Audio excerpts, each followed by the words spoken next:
With the New Republic E-Wing Starfighter soaring into canon, I thought we could discuss a lesser-known heavy starfighter known as the K-Wing. Let's break it down.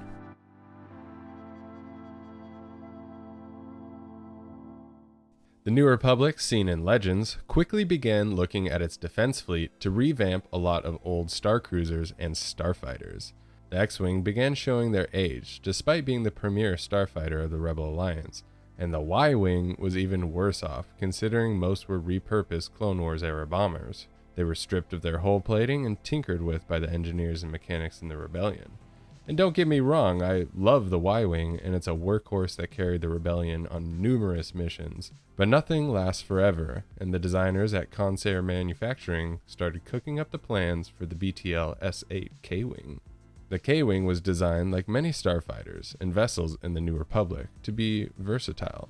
The role of the K-Wing was to flatten enemy installations and obliterate bulky capital ships. It did this with an armament that came in a variety of configurations, with a total of 18 hardpoints, 5 on the upper wing and 4 on the lower wing.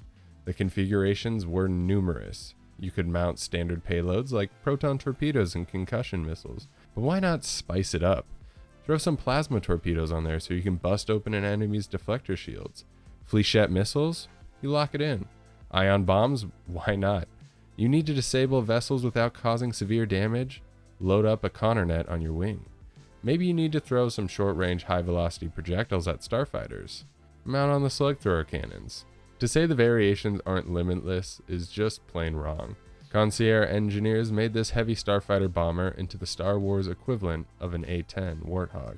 When engaging enemy starfighters, the K-Wing could use its front-mounted short-range quad-turbo laser turret with multi-stage lasers, along with its top-mounted medium twin laser cannon turret. Of course, that's all just weapons. But what about the rest of the starfighter? Let's talk about its overall structure and engines. 2 powerful ion engines were mounted at the junction of the primary wings and the stabilizers. This made the K-Wing capable of a sublight speed similar to that of the Y-Wing, which I know doesn't seem like a big deal, but the K-Wing is much bigger than the Y-Wing and carries a far larger payload. An additional engine was mounted on the aft dorsal section of the starfighter, and this allowed for quick acceleration bursts. The command module had a split cockpit, allowing for a single pilot and a bombardier, along with 2 gunners. In case of emergency, the module could also disengage from the rest of the starfighter, acting as an escape pod for the crew. This is typically a good idea if things go south, as you wouldn't want to be attached to the wings knowing there's 3 ion engines and a massive weapons payload. Now that you know all that, I think it's clear to see why the K-Wing might have been something to be feared, as a single fighter could level an entire base or capital ship. But despite the primary role being bomber-focused, the K-Wing saw use as an escort and even recon starfighter. The only downside is that there was no hyperdrive. I suppose all the big bombs have to go somewhere.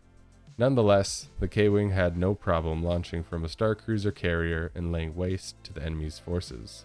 I personally love this starfighter. It looks cool, and it carries a lot of firepower. I don't know why, but the heavy assault fighters always drew me in. That's why I remain such a fan of the ARC 170. The BTL S-8 K-Wing is a highly destructive starfighter and clearly an upgrade to the Y-Wing. Its only flaws remain in its overall size and lack of hyperdrive, but I suppose it would be too strong if it could jump in, blow up a couple star destroyers, and jump out again. Let me know all your thoughts on what makes the K-Wing awesome, or let me know if you hate it. Make sure to subscribe to the channel if you have not done so. All fans, new and old, are welcome. Don't forget to bomb the like button because it helps the video get to more nerds that may need to know about weird starfighters from Legends.